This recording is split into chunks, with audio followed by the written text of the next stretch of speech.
Мектептин территориясы буга чейин мисалы Самсаков деген аксакал ушул айыл өкмөт башчылыгы иштеп турган мезгилде 1 гектар 70 сотук деп эсептелинсе, азыркы тапта 1 гектар ушул 60 сотуктун тегерегинде гана ушу жер калыптыр дейт. Токтомду сиз көрдүңүзбү? Кимге чыгыптыр ошо токтом? Надыр неме кылган, кимге чыгарганын көрбөдүм, бирок мектептин территориясы 1 гектар 60 сотук болуп калганын мага көрсөткөн надыр.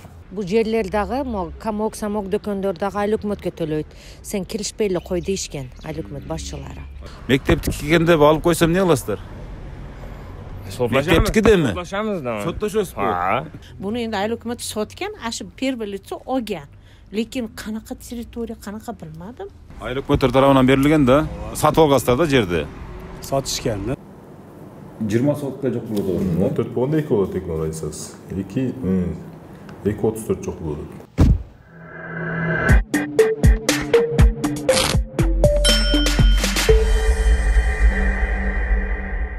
Ассаламу алейкум, урматтуу Швейга программасынын көрүүчүлөрү. Мен азыр Кара Суу районунун Нариман айыл өкмөтүнө караштуу бул кайсы мектеп эле? Мен тартып кетем. Хакимжан Мырзажанов 15-мектептин мен былтыр 1 жыл мурда дал ушул айлары келип тартып кеткем. Ошондо Миркамил аксакал мага Швейга программасына кайрылып, ушул биздин мектепте шаарга эң жакын жайгашкан аймактагы мектебибизде бир маселе бар. Мен ушунча жыл ушу мектепте иштеп, анда пенсияга чыккандан кийин анан көрүп туруп көрмөксөң боло албайм эч качан. Бул бардыгы ушул балдардын мүлкү, мектептин мүлкү кайсы бир деңгээлдерде ошо мезгилдерде атын деле атап өткөн Самсаков деген бир айыл өкмөт башчыны дагы атап өткөн, ошол кезде чыккан токтомдорду дагы санап өткөн. Биз баарын көрсөткөнбүз, жогоруда байкасаңыздар болот. Ошол айыл өкмөттөрдүн, ошол мезгилдеги жетекчилердин бир терс кесепеттеринен улам мына ушул мектептин жери тарып кеткен. Эми албетте гектарлап тарып кеткен эмес, бирок 10 сотук дагы бул азыркы күндө, азыркы ушул учурда өтө чоң бир мүлк болуп саналгандыктан, анан ушул Миркамил абабыз өмүрзак келип ушул маселени чагылдырып, анан ушул коомго жайыл, тиешелүү мамлекеттик органдар укса, билсе, тыңдаса, анда бир чара көрүлөттүр деп бир кайрылган эле. Туурабы, Миркамил аба? Эми ошол теманы биз ушул Швейга программасынын отчету катары, себеп дегенде мен былтыр ушул 2023-жылдагы отчетумда айткам, 2024-жыл мурда тартылган программаларга сөзсүз кайрылабыз, жыйынтыгын сиздерге ачык жарыялайбыз деп сөз бергем. Буга чейинки көрсөтүүлөрдө да мен ошол биздин жыйынтыктарды берип келатам, ошонун бири.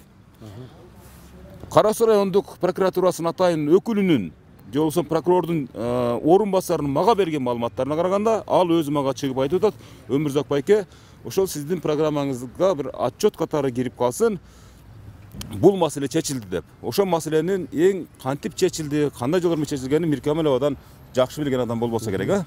Миркамил аба, маселе кандай болду ошондо? Масала Кудайга шүкүр чындык эгилет экен, бүкүлөт экен, бирок сынбайт экен. Биз кайрылганбыз, ошо балдардын келечек моунду жери. Ошол жерде ошончо кайрылганмын. Мен иштебей кеткенден кийин мана жерлер сатылып кеткен экен, карабасын, карабагандан ошондой болгон деген ой пикир болбосун деп мен сизге кайрылдым. Анан район прокуратурасына кайрылдык. Кудайга миңмата шүкүр жерди мектеп жеринин орнуна коюп койду. Ошондо сиз көрсөтүп бериңиз. Китептерин дагы өзгөртүп, алдын немесине 1 гектар 56 сот, буру 56 кылып койгон болсо, ошону дагы эски орнуна коюп койду. 1 гектар 70 сотук. 1 гектар 68 ошону тегерегинде 70 сотук деп кое берели. Ошондой жайына коюп койду, мектептин жайына мына. Көрүп атасың. Ошо коюлган жерде мына мектепке мына ошо жерде пайдасы канализация, ошо столовой иштеди. Столовойду канализациясын ошо жерге түшүрдүк. Мушу жерге. Хотто ошо жерге түшүрдүк да, мына энди пайдасы да. Мына жерден бир инибиз чыгып, ака мен канализацияңызды мен кылып берейин мектеп үчүн деп кылып берди. Демөрчү катары. Демөрчү катары кылып берди. Ошону биз орнуга коюп алганыбызда, ошо канализацияга дагы керек болсо, бизге жай керек болуп калчу эле да. Миркамил аба, ошондо эгерде биз козутпаганда бул жерге, мына ушул биз турган жерге бир заң кайган бир имарат түшүп, бир коммерческий объект түшүп калышы мүмкүн эле да, толук. Бул жерге балдар эс олуп жай кылып койсо дагы болот. Же болбосо мектептен пайдаланганы теплица кылып койсо болот. Буну кези келгенде өзү эмебиз көрсөтүп берет да, убакыт көрсөтүп берет да, бул жерде кандай болот, неме болот, же болбосо мындай кылып чырайлуу кылып беседкаларды кылдырып койсок, балдар ошол жерде чыккан. Мына жерде азыр 1670 ушундай бала тегерегинде окуп атат мектепте. Ошондойду пайдалансак, биздин балдарыбызга ошол жер калып калганы балдарыбыз үчүн пайдасы бар. Кудай кааласа. Мына мектебибиз мына жаңы мектеп курулду. Бул курулбастан дагы нар жакта балдар батпай аткалы. Буну кургандан кийин дагы батпай атат окуучу балдарчы. Азыркы учурда. Ошондон кийин дагы азыр 300 бала окуса, жаңы курулган мектепте дагы эле ошо курулуш курулуп дагы мектепке балдар батпай атат да. Ошон үчүн ошол жерде уштап калган экен, мына мектеп курулган. Мына жерде уштап калдык, дагы кези келгенде бир кошумча имарат куруп койсо болот. Кошумча имарат кылса боло турган мезгилде да. Кимдердир алып кете берсе, бу талан-тараж кылып алып кете берсе, мына акыйкат бар экен, мына район прокуратурасы мына каттык көзөмөлдө болду. Сиз дагы келип неме кылдыңыз, Кудайга шүкүр, жер өз орнуна келди. Кудай кааласа, дагы бул жерге келечегин көрсөтөт, убакыт көрсөтөт, бирдеке куруп, же болбосо балдар эсе алadigan чырайлуу беседкаларды кылып койсок, ошол жерден чыккан ата-эне дагы балдарын күтүп атканда ошол жерде отуруп, эс алып, балдарын карап отурса, өтө жакшы болот деген ой пикир менен биз күрөштүк. Кудайга шүкүр, эгилдик, бүкүлдүк, Кудайга шүкүр сынбадык. Жайына китептер менен Кара Суу районунун госрегистры дагы, Кара Суу район архитектуралары дагы эме кылышып, жардамын, өздөрүнүн жардамын көрсөтүп, биз жайыбызды коюп койду мектепте. Ошо программадан кийин келип көрүштү бардыгы. Ошондон кийин келип, өлчөп, башка кылып, эски токтомдорду көрдү. Кийинки 19-жылга чыгарылган мектептин көк китептерин көрүп, андан кийин жок мындай экен, бул чыккан экен, өзү мындай болгон экен. 1 гектар 70 соток экен мектепте. Азыр биз өлчөгөндө 1 гектар 67 же болсо 68 соток чыкты деди. Ошону орнуга койду деп мектеп директоруна алып келип китептерин өзүлөрү тапшырышты. Тапшырып койду. Мынакей урматтуу көрүүчүлөр, мынакей биз 1 жыл мурда ушул айлары биз ушул иликтөөбүздү баштап, анан коомчулукка эфир аркылуу чагылдырганбыз. Мына Миркамил аба жалган айттырбайт, ошол биз тиешелүү мамлекеттик органдарга барып коңгуроо чалганбыз. Биздин программадан кийин эле келип, ошол архитектурасы, госрегистри, мамлекеттик каттоо кызматы келип, ушул тиешелүү аймактарды иликтөөгө алып, өздөрү мониторинг жүргүзүп, натыйжада урматтуу көрүүчүлөр, мен азыр кадрда дагы операторум алып берет, ушул 10 сотукка жакын жер уурдалып кеткен жер. Бул 10 сотук жер деген бул азыркы күндө өтө чоң жерлердин, чоң аймактардын бири болуп эсептелет. Мен дагы бир баса белгилеп айтып өтөйүн, 1 сотук жер $1000 айланасында мына ушул аймакта. Азыр дагы кымбаттап кетсе керек, былтыр $1000 айланасында болчу азыр. Ошондо иликтөөлөрдүн, ушундай аракеттердин натыйжасында биз азыр ушул мектептин, өзүңүздөр көрүп турган мектептин короосунун ичинде сатылып кеткен жерди кайра мектептин мүлкүнө кайтарып берүүгө чоң жардам бердик десек жаңылышпайм. Буну Кара Суу райондук прокуратурасы дагы тастыктайт. Кудай буйруса бул жерге айтып атат, мына ушул чакан мектептерге мисалы бала батпай атат деп атат. Керегинде кези келгенде мына ушул жерге чоң имарат дагы түшөт. Бир 100-150 балага ылайыкташкан имарат салып алса дагы болот. Миркамил аба айткандай, же болбосо бул жерде мындай отуруп эс алуучу, балдар ойночу атайын мектеп беседкаларды салса болот дегендей. Мына ушундай эми биз Миркамил аба бул жерде иштеп, ушул жерде көрмөксөнгө салбайын деген аракетте бизге берген маалыматын өзүңүздөр жакшы тыңдаңыздар. Миркамил аба, ошол мезгилде биз могул катар тизилген ушул коммерциялык объектилердин мисалы булардын эч кандай мектепке тиешеси жокпу? Тиешеси жок. Себеп деген ошол мезгилде бир аз кичине рейд кылганбыз да бизчи. Ошон үчүн баягы өзүңүз деле мындай ошондо деле өзүңүздүн пикириңизди айткансыз да.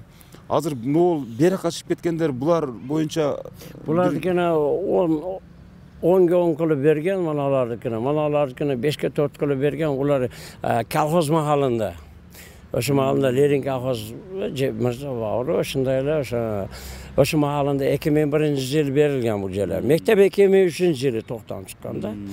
Колхоз махалында машада Эсанбай Кошкаров иштеп атканда, нар жакта эмеде Самсак Мурадылык иштеп атканда, ошо махалларында Адан Закиров Аким махалында как неме котары berilgen bu dökönler bardığına özü dokumentlari, kızıl kitapları bardығы o'sha maalında bo'lgan. U maalında o 2001-yili bu mektep jo'q elep planda. Азыр эми Миркам эле өзүңүз көрүп атасыз да. Мына мамлекетте чоң мурда ири базарлар мамлекеттин эсебинен өтүп аткан чагы.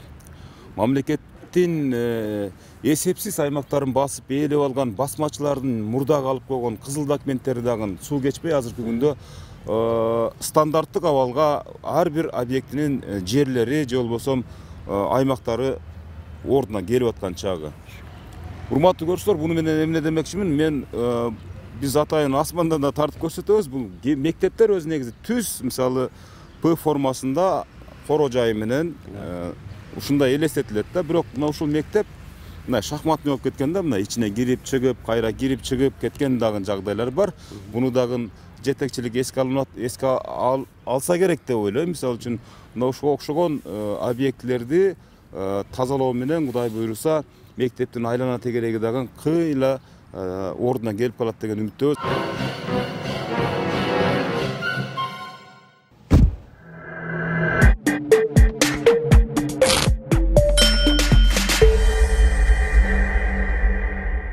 Урматтуу көрүүчүлөр, биз Хакимжан Мирзажанов деген номер 15 мектептин жаңыдан дайындалган жетекчиси Калыскан эже өзүнө турабыз. Буга чейинки мүдүрү азыр кызматта эмес экен. Биз азыр жогоруда ошол Миркамилованын маалыматынан кийин ушул мектептин директорунун дагы маалыматын угуп коюуну туура көрдүк. Калыскан эже, мындай маселе, мындай сизге суроо. Буга чейин биз иликтөө жасаганбыз, ушул мектептин аймагынын ички жагынан кайсы бир айыл өкмөттөрдүн таасири менен убагында 10 соттуктун тегерегиндеги жер жеке жактарга өтүп кеткендигин биз иликтеп чыкканбыз. Буну ошол мезгилдеги мамлекеттик ошол кадастр мамлекеттик кызматынын өкүлдөрү дагы тастыкташкан. Анан ошол боюнча шугулданып биз ушул ишти аягына чыгарабыз деп ошол маалдагы Кара Суу райондук прокуратурасы дагы бизге сөз берген. Ал жетекчилер азыр деле иштеп атыптыр.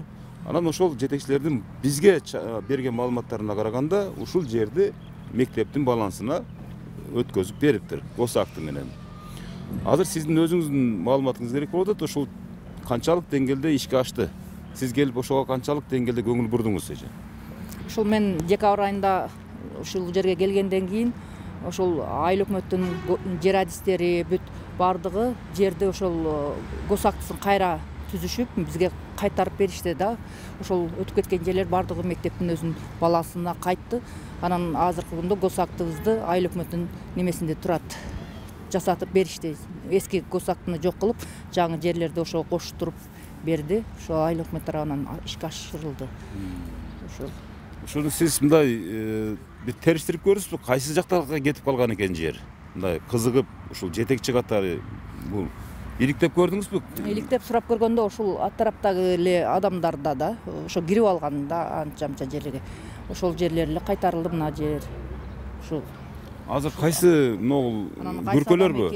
Ким экенин мен тастап сураганым жок. Ошо ашканалар мына коюлган ашканалар кирген да территориядагылар эле. Азыр бул ашканаларды алып тазалоо боюнча тазалап жүргүзүлдү. Мына жерлерге коюлган нерселер алынды. Негизинен жер өз ордуна келди. Ошол өкмөт сызып берди. Жер кошулду мектепке. Ошонун негизинде бизге штаттар ачылды.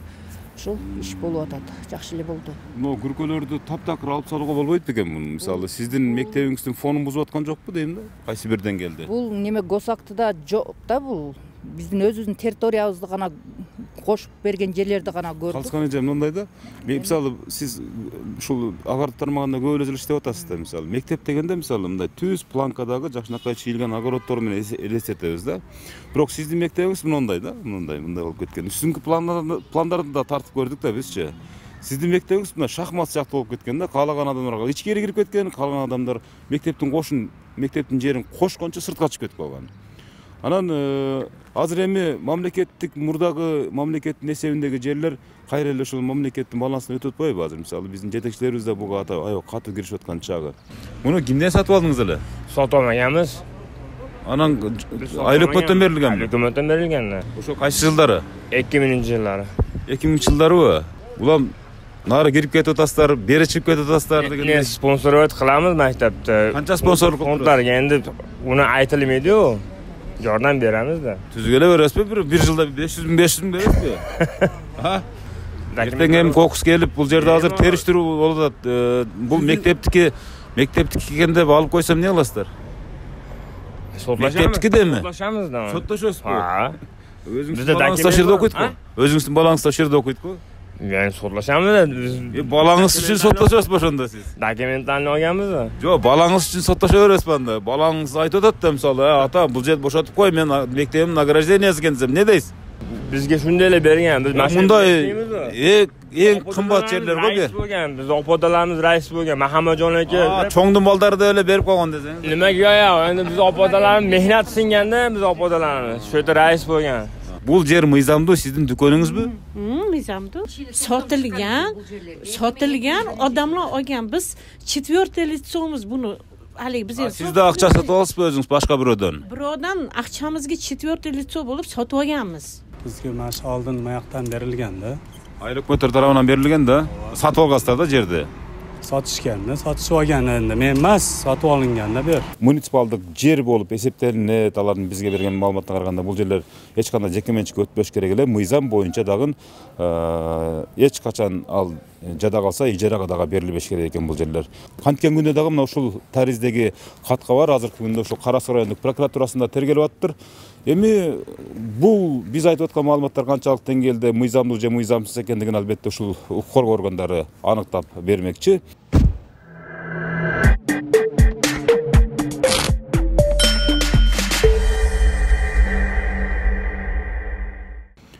Bir gündörүндө могул айланаңыздагы мындай түтүн чыгып аткан же болбосо бул жерде күркөлөр алынат деп ойлойсузбу? Бул боюнча көрүшөсүзбү? Бул эми мурдатан курулуп калган нерселер да, канча жыл мурун курулуп калгандар. Эми булар өздөрү эгер өзү мыйзам чегинде болгондо мектеп өзүнүн территориясына жакын мындай ашканалар курулбаш керек, алысыраак болуш керек да, өзүнүн 100 метр аралыкта курулуп калгандыктан эми мындан кийин дагы иликтеп дагы ошондой иштерге барабызго деп ойлойм. Ойлойсуз. Азыр мисалы мектебиңизде балдар жакшы элеби, батып атабы же батпай калганчылар да болуп атабы? Ашыкча окуучулар дагы бар деген маалыматтарды угуп атабыз дегендей да. Биздин окуучуларыбыз азыр жакшы эле катышып келип атышат. Саны дагы көбөйүп атат күндөн күнгө. Бирок бизге жаңы мектеп керек. Бул мектеп детсадка ылайыкташтырылып курулган экен мурда. Ошол детсад болгон дешет. Кабинеттер баягы жаш балдарга ылайыкташтырып кичине кабинеттер бар. Ошон үчүн окуучулардын сыйымдуулугу анчалык деңгээлде батпайт. Ошон үчүн бизге чоң жаңы мектептин аракетин жасасак деген оюбуз бар да. Жаңы мектеп куруп берсе, ошондо окуучуларыбыз толук батат. Себеби бизге 40 окуучу батпай турган. Себеби бизде азыр кээ бир класстарда 40тан окуучу келген окуучуну биз албай койбойбуз, алып атабыз да. Азыр эми мисалы мына ушул биз жогоруда ушул айтып аткан, деп аткан ушул 10 сотук жерге Кудай буйруса, бул жерге деле бир заң кайган имарат түшсө болот да. Бул жерге эгер сиздердин мектебиңиздерде окуучулардын саны көбөйөт деп атпайсызбы? Бул жаңы салынган мектепке деле батпай эле ашкана дейби бул жерде, ашканасы менен экен да. Бул жерге деле бөлмөлөрүңүз бар да. Буга деле батпай атат. Азыр мисалы окуучулардын саны көбөйсө, эгерде бул жерге дагы бир демөөрчүлөр чыкса же мамлекет колдоо калса, бул жерге дагы бир имарат куруп алсаңыздар, бул жерге деле бир 4 кабаттуу имаратта эптүү эмес окуучу ылайыкташтырылса болсо керек, а? Бул дагы сиздердин утугуңуздар болду ошондо мисалы. Туурасын айтканда туурабы? Туура. Ошонун негизинде бүгүн ошол жакшы жер болду. Ушуну дагы кичине бош калтырбастан биз көмөкчү чарба катары помидор дагы эктиртип, ошонун негизинде жардам кылып мына ашканабызга ысык тамак уюштурулуп ошолорго берип атабыз. Ушунун эсеби. Мурда буга тие алчу эмес эч ким. Жок, бул бирөөнүн жеке менчигинде да. Болуп турганда. Эми ошо азыр жакшы эле пайда болду. Урматтуу көрүүчүлөр, мына ушул жерди алган адамдын аты жөнүн таптакыр эле биз таппай койдук да. Мисалы ушул ким ээлеп алды экен? Кайсы чиновник ээлеп алды экен? Же болбосо кайсы бир бай ээлеп алды экен дегенди ушул сураштырып, териштирип көрсөк дагы эч бир аты дагы заты да чыкпай жатат. Буну ушул мамлекеттик тиешелүү органдар ошол кезинде дагы айткан эмес. Азыр эми анын кызыгы жок. Биз кыскасы мына ушул мектеп директорунун дагы сөзүнө таянып туруп туура маалыматты берели. Госакты менен азыркы күндө документтештирип мектептин балансына өтүптүр. Эми ал адам ушул кылычын же болсо айбалтасын көтөрүп келип бул меники эле дегенге духу дагы жетпеген окшойт. Уят болуп калам, себептен буну мыйзамсыз гана өзү дагы тереңинен ишенген окшойт.